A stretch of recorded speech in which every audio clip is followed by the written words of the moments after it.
Good morning, Ma'am Maria Teresa Galias. We are the Group 2 and we will be presenting the exponential smoothing. Ano nga ba ang exponential smoothing? Exponential smoothing is a time series forecasting method for univariate data. Ang ibig sabihin nito, ang exponential smoothing ay ginagamit bilang forecasting method ng mga forecaster at ito ay ginagamit sa mga non-seasonal or non-trend data. Ano ang univariate data? Ang univariate data ay isang single variable data lang. Pag sinabing single variable data, isang data lang yung available mo or ginagamit mo bilang forecasting data. Unlike sa regression, may relationship. Dalawa ang gagamitin mong data at ipapakita mo yung relasyon nila sa isa't isa.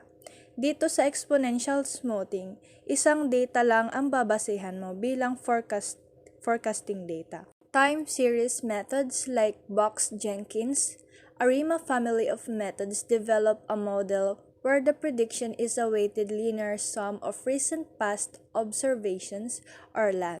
Exponential smoothing is a time series method. Pag sinabing time series method, gumagamit ka ng mga data na sunod-sunod yung pagka-arrange from the past to the recent data. Dito sa exponential smoothing, past data has low weight while recent data has a higher weight. It is because recent data are more valuable than past data. Because, sabi dito, yung recent data ang nagdi-determine ng future results kaysa sa past data. Ibig sabihin, mas binibigyan ng importance yung recent data kumpara sa past data, kaya meron itong higher weight than past data.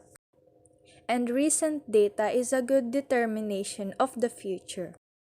Single exponential smoothing is also called simple exponential smoothing, wherein this method is used for non-seasonal or non-trending data. Itong method na ito ay ginagamit sa mga non-trending or non-seasonal data, while yung double at third exponential smoothing ay ginagamit sa seasonal or trending data. It requires a single parameter called alpha, also called the smoothing factor or smoothing coefficient. So, si alpha ang ginagamit na smoothing factor sa ating equation sa single exponential smoothing. Si alpha ay yung weight na nilalagay sa past data at recent data.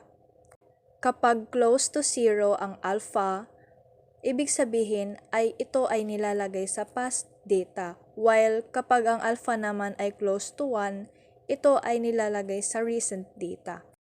Makikita po natin sa screen ang formula ng single exponential smoothing, wherein ST is equals to AYT minus 1 plus 1 minus A times ST minus 1.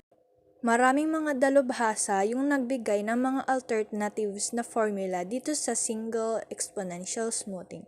Tulad na lamang ni Roberts, noong 1955, he replaced YT minus 1 with the current observation YT. Another formula uses the forecast for the previous period and current period. Hi, good day. My name is Yurika Maypura and I will discuss the double exponential smoothing. Double exponential smoothing is an extension to exponential smoothing that explicitly adds support to the trends in the unvariety time series. In addition to the alpha parameter for controlling smoothing factor for the level, an additional smoothing factor is added to control the decay of the influence of the change in trend called beta. The method supports trend that change in different ways, in additive and multiplicative, depending on the whether the trend is linear or exponential respectively. Double exponential smoothing is an additive trend in classically referred to as Holt's linear trend model, named for the developer of the method, Charles Holt. Additive trend, double exponential smoothing with a linear trend. Multiplicative trend, double exponential smoothing with an exponential trend.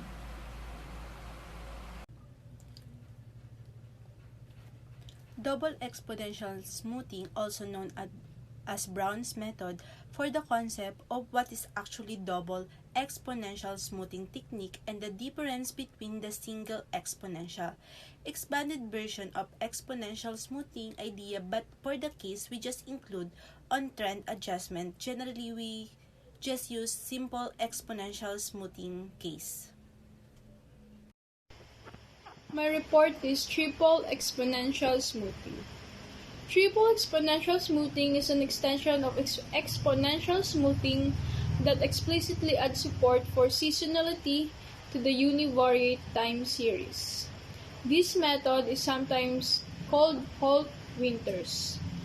Exponential smoothing named for two contributors to the method, Charles Holt and Peter Winters. There are two types of seasonality in triple exponential smoothing. First, additive seasonality means triple exponential smoothing with a linear seasonality. Second, multiplicative seasonality. Triple exponential smoothing with an exponential seasonality. Triple exponential smoothing is the most advanced variation of exponential smoothing, and through configuration, it can also develop double and single exponential smoothing models. I'll show you the formula of triple exponential smoothing.